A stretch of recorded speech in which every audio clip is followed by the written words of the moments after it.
Blessed be everyone. Welcome to my YouTube channel. Today we are talking about the Eight of Cups. It's a card that I know in readings when I've seen it from time to time, I look at it and go, oh, here we go again.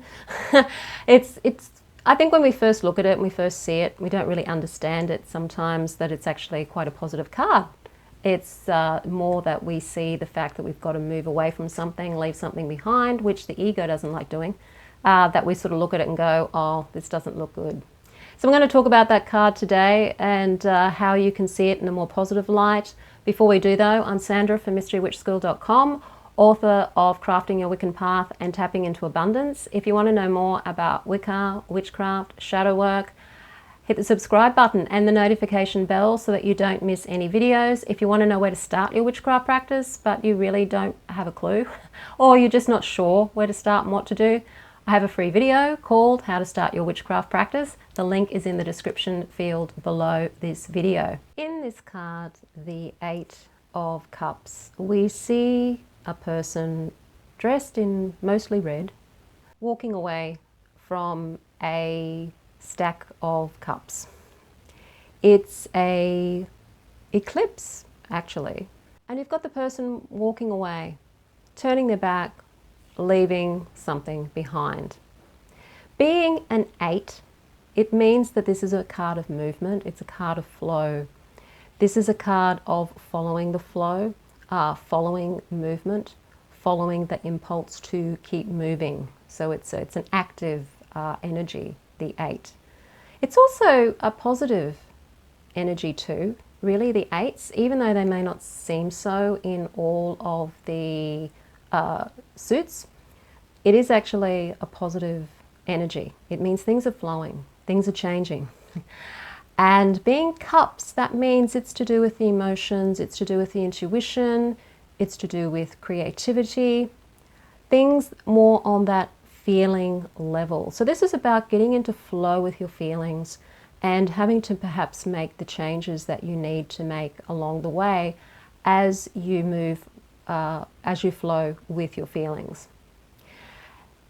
It's almost like you're compelled to move when it comes to the 8s. You're compelled to do something. And this character here on the card is definitely moving away from something that has quite possibly been something that's been quite positive in their life, quite emotionally fulfilling. And moving away either to find something else because this is no longer fulfilling the need, or in this particular deck, which is the Waite-Smith deck, if you look at the configuration on here, you'll see that the cards are stacked the cups, I should say, are stacked in a particular way that it looks like to complete the formation, there needs to be at least another cup in here in the gap. So I feel when I work with this particular deck anyway, that this figure's actually going out there to find the missing cup. Something's missing. So you've got all this really good emotional thing happening, but something's missing. You need to go out and find the missing piece. It may mean leaving something behind completely, which is one of the meanings of this card, or it may just simply mean that you've got to find the missing piece in order to complete this emotional situation or whatever it is that you're feeling deficient in emotionally. It's nighttime. So nighttime is to do with the hidden, introspection. So maybe it's asking you to go into yourself, into the night, and look within yourself to see what it is you're really wanting. What is it that on an emotional level, on an intuitive level, on a soul level even, is missing? What's that missing cup? What is it that's missing? Because when you know what's missing, it's easier to then go and find it or create it or discover it. And that cup, of course, is most likely to be already within yourself. It's just a case of you going in and looking for that. When it's nighttime, we're more likely to reveal ourselves.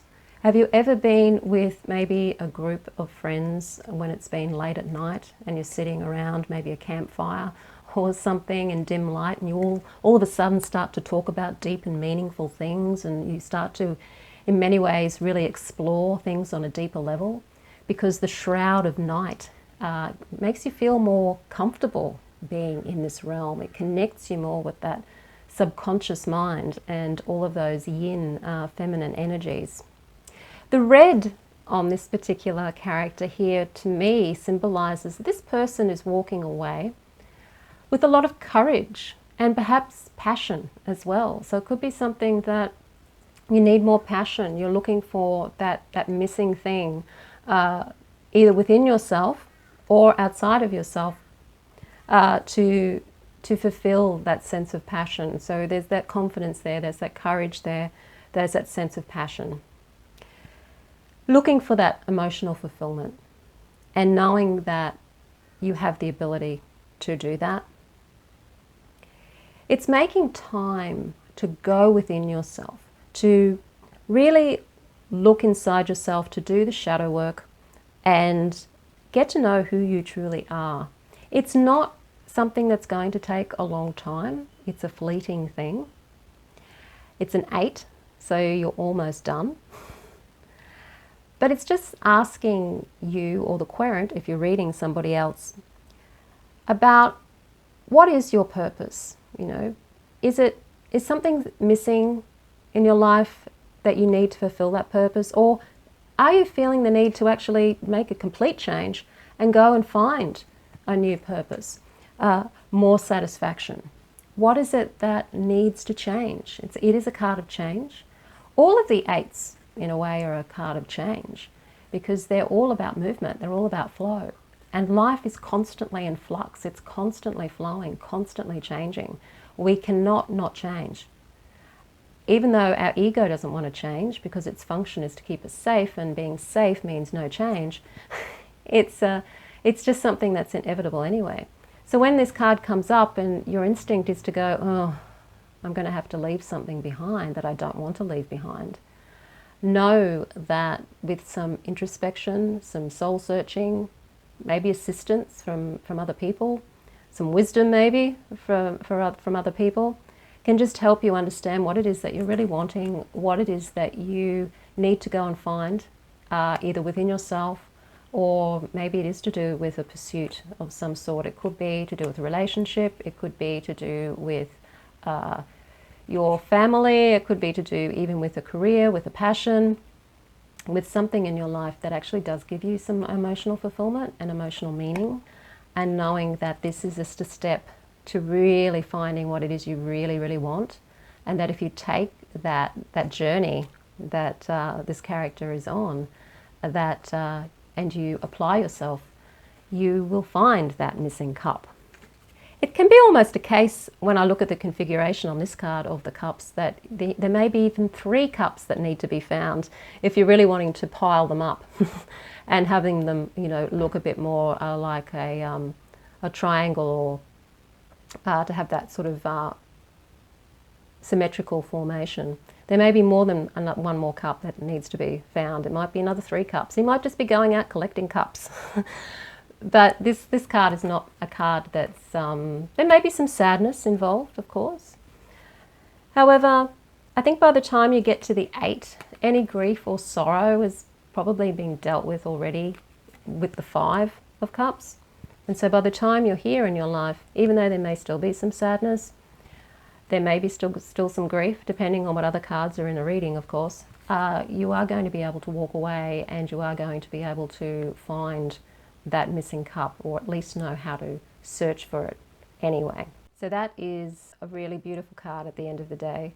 And sometimes when I get it in a reading, I see it as a really positive sign of change, and a real positive sign that there's more to come, that things aren't complete.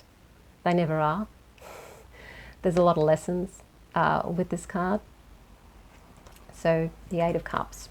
If you want to learn witchcraft with me, take a look at the Mystery Witch School 101 course. It's that 12-month course that actually gets you practicing the craft rather than just reading about it or trying to figure it out for yourself. You get to actually sit down and on a daily basis practice the things that are actually important for you to practice, to become not just good at doing, you know, spells and magic, but actually to help you become a happier person. It's really about walking your path with a sense of connection to who you truly are, discovery or that in this world there's more than what we can see or touch, that there's a whole sort of spiritual dimension that we aren't used to tapping into, and that we're kind of encouraged not to tap into. We're so distracted by the technology and everything going on in the world outside of ourselves that we forget that there's a whole world of spirit, and that if we tap into that, our whole world changes. Everything changes. So if you're really wanting to use witchcraft or Wicca as a path to change and joy and happiness and that inner peace, then do take a look at the Mystery Witch School 101 course. The link is in the description field below this video. If you liked the video, hit the like button, share it with your friends. Don't forget to subscribe. I'm Sandra, and I'll see you on the next video.